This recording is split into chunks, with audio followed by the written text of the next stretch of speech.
मेरा नाम पीएल मेहता है। पार्टीशन के टाइम पर मेरी उम्र 10.5 साल थी। हम लोग पाकिस्तान में डिस्ट्रिक्ट झेलम के रहने वाले हैं। हमारे गांव का नाम साहूवाल था, जहाँ पर हमारा एक पूरा परिवार जो है 14 फैमिली मेंबर्स रहते थे। हमारे घर में जो एरिया था लगभग 1 एकड़ में, आधे एकड़ में मकान था, आधे एकड़ में अपना गाय भैंस रखने के लिए जगह बनाई गई थी। पार्टीशन होने के बाद में मुझे नहीं पता था कि पार्टीशन में क्या होता है। जब वहाँ पर जुलूस निकला तो मैं भी उनके साथ हो लिया। वो पाकिस्तान जिंदाबाद के नारे लगाते रहे, मैंने भी लगाने शुरू कर दिए। मुझे मालूम नहीं था कि पार्टीशन होता क्या है। लेकिन कुछ समय बाद हमारे पिताजी के मित्र आए। उन्होंने कहा कि जी आप लोगों के ऊपर अटैक हो जाएगा, आसपास के गांव वाले जो है आपसे पैसा भी लूट ले जाएंगे और आपको मार भी देंगे। क्योंकि हमारा परिवार बहुत संपन्न परिवार था। उस समय हमारे पास 50,000 रुपये कैश और 5 किलो सोना था। हमारे पिताजी के एक मित्र थे सैयद।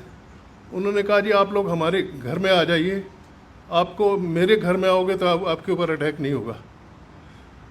हम लोग उनके घर चले गए। फिर लोगों को कैंप ले जाने के लिए मिलिट्री ने आना शुरू कर दिया।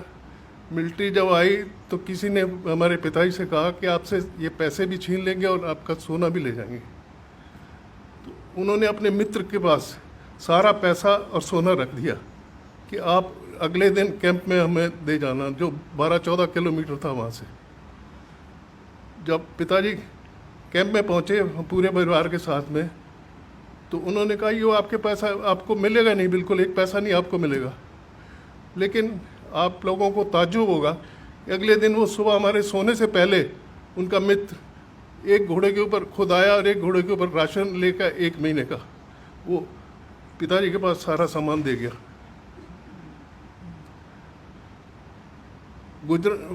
पिंडारन खान में जो कैंप लगा था वहाँ से 3 गाड़ियाँ चली थी। 3 गाड़ियों में पहली गाड़ी सरदारों की थी।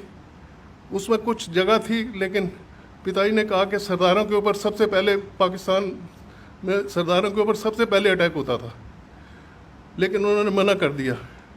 दूसरी गाड़ी में हमको जगह नहीं मिली। ट्रेनें जो है, पैसेंजर ट्रेन जो है, इतनी शॉर्टेज हो गई कि उन्होंने ओपन वैगन मंगा के हमको ओपन वैगन के अंदर 100 आदमी एक वैगन में बिठा दिया। बिस्तर के ऊपर बैठ के ओपन वैगन में बैठ गए हम लोग। दूसरी ट्रेन के ऊपर 2 जगह थोड़ा थोड़ा अटैक हुआ, लेकिन वो लोग सारे बच गए। हमारी ट्रेन के ऊपर जो अटैक होना था, वो कामों की स्टेशन पर जब हम लोग पहुँचे शाम को, तो ट्रेन वहाँ सारी रात रोके रखी।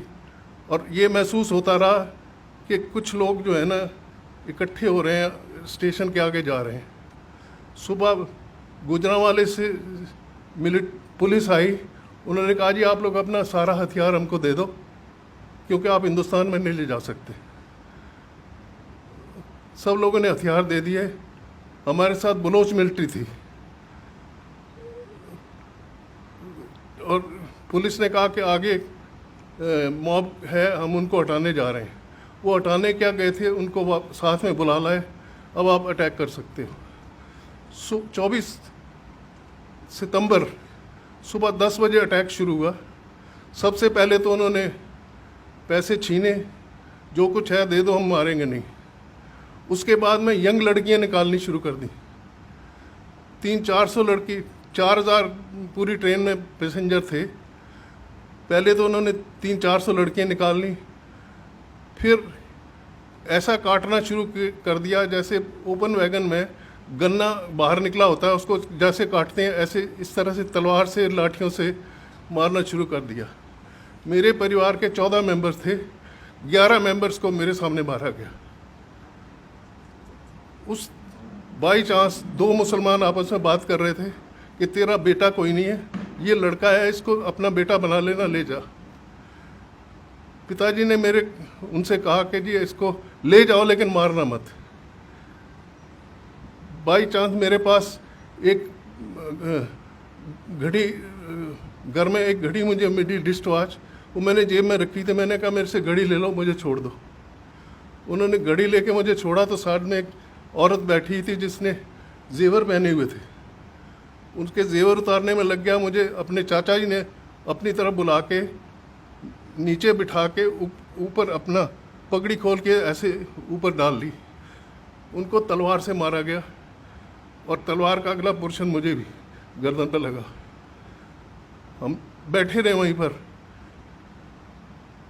3,500 आदमियों को उन्होंने मार दिया।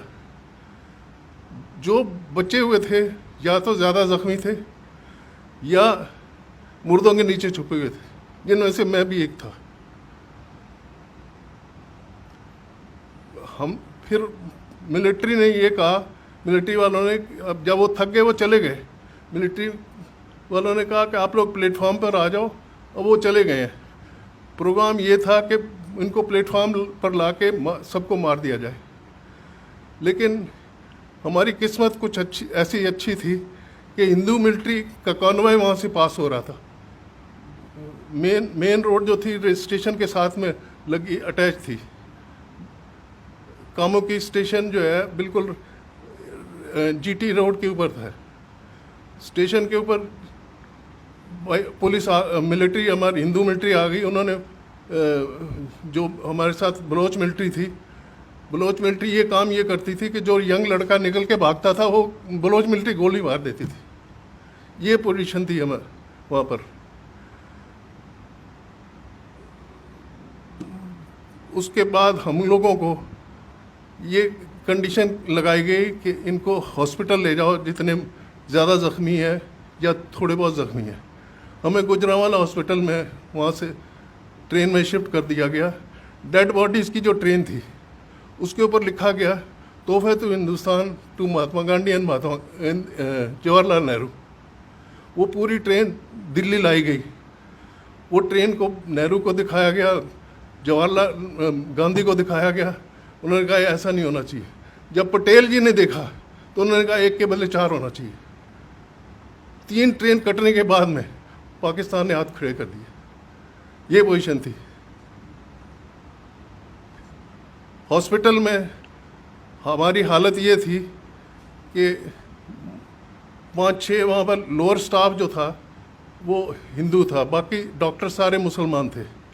जो ज़्यादा ज़ख्मी थे उनको इंजेक्शन दे के मारना शुरू कर दिया।